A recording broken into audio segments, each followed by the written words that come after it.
저희 병원에서는 건조증 치료에 추가적으로 IPL 레이저를 사용합니다. IPL 레이저는 눈꺼풀에 막힌 기름샘의 통로를 열어줘서 배출을 원활하게 만들고 눈꺼풀에 염증을 유발하는 비정상적인 혈관을 제거하게 됩니다.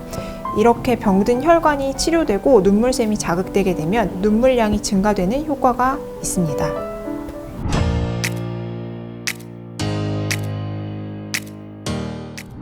춥고 건조한 날씨와 코로나19로 인한 실내 생활이 늘어나면서 실내에서 TV 모니터를 보거나 핸드폰을 보는 시간이 많아졌습니다. 이로 인해서 건조증을 호소하는 환자분들이 많아졌는데요. 오늘은 건조증을 느끼시는 환자분들이 병원에서 많이 질문하시고 궁금해하시는 내용에 대해서 알아보도록 하겠습니다.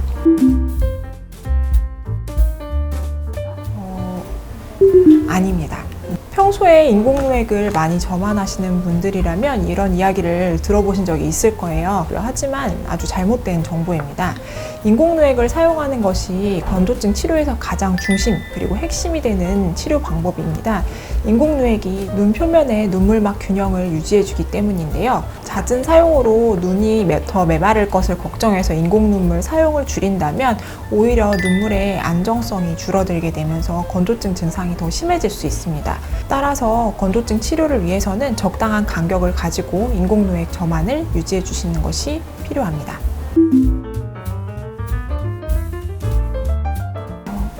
네, 물론입니다. 안구건조증을 단순히 눈이 메마르고 시린 증상만 있다고 알고 계시는 분들이 많은데요.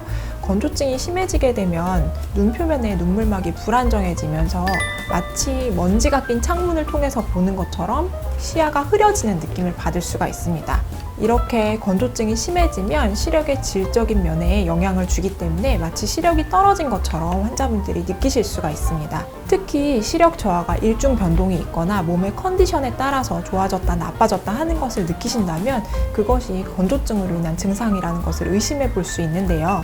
이런 건조증 환자분들에게는 건조증을 치료하는 것만으로도 시력 호전을 얻는 효과가 있을 수 있기 때문에 따라서 이런 분들은 건조증을 방치하지 마시고 적극적인 치료를 받는 것이 좋습니다. 네, 물론 건조증이 음주 때문에 생길 수 있습니다. 안구 건조증을 완화하는 방법 중 하나가 금주라는 사실을 알고 계셨나요? 물론 건강을 유지하기 위해서 알코올 성분이 몸에 좋지 않다는 것은 다들 알고 계실 테지만 건조증에까지 영향을 준다는 건 모르고 계셨을 거예요. 음주를 하게 되면 알코올 성분이 눈물을 통해서 분비되게 되고 그 알코올 성분 때문에 눈물막이 불안정해지면서 눈물이 점점 더 빨리 마르게 됩니다. 그것 때문에 건조증이 악화될 수가 있는데요. 따라서 건조증을 예방하기 위해서 금주를 하시거나 최대한 자제하는 것이 눈 건강에 도움이 되겠습니다. 그거는 상황에 따라서 다를 수 있습니다. 일반적으로 각막을 건드리는 라식이나 라섹 등 시력 교정 수술을 하게 되면 각막에 있는 신경을 건드리기 때문에 일시적으로 건조증이 심해지는 걸 느끼실 수가 있습니다. 건조증이 있는 환자분이 적절한 치료에도 불구하고 일상생활이 힘들 정도의 건조증 증상을 가지고 있다면 수술에 대해서 다시 한번 생각해 보시는 것이 좋을 수 있겠는데요. 하지만 경도의 건조증을 가지고 있어서 치료가 가능한 상태라면 적절한 치료를 받은 후에 수술을 받으시는 것을 결정하시거나 아니면 치료를 병행하면서 수술을 받는 걸 생각해 보실 수 있는데요. 수술의 종류 중에서도 각막을 좀 덜 건드리는 스마일 라식이나 안내렌즈 삽입술 같은 경우에는 건조증이 좀 덜 따라오기 때문에 그런 수술 방법으로 결정을 하시는 것도 하나의 방법이 될 수 있겠습니다. 시중에서 구할 수 있는 인공누액 종류가 너무 많기 때문에 환자분들이 어떤 것을 골라야 할지 고민이 되시는 경우가 많을 텐데 이럴 때는 이제 의료진의 추천을 받으시는 게 좋을 것 같습니다.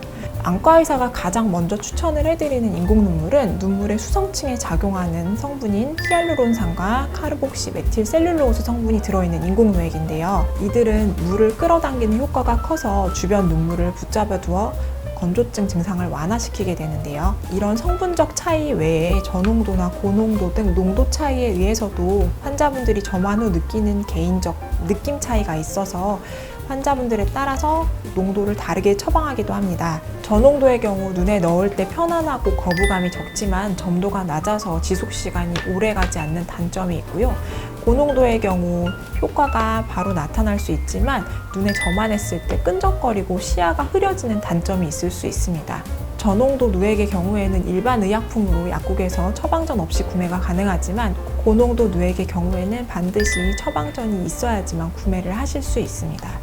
눈물이 수성층에 작용하는 인공누액 외에 눈물이 지방층에 작용하는 다른 약물들도 환자분의 눈 상태에 따라서 여러 가지 종류로 처방이 가능하니 안과에서 진료를 받으시고 올바른 처방을 받아서 안약을 사용하시는 게 도움이 되실 것입니다.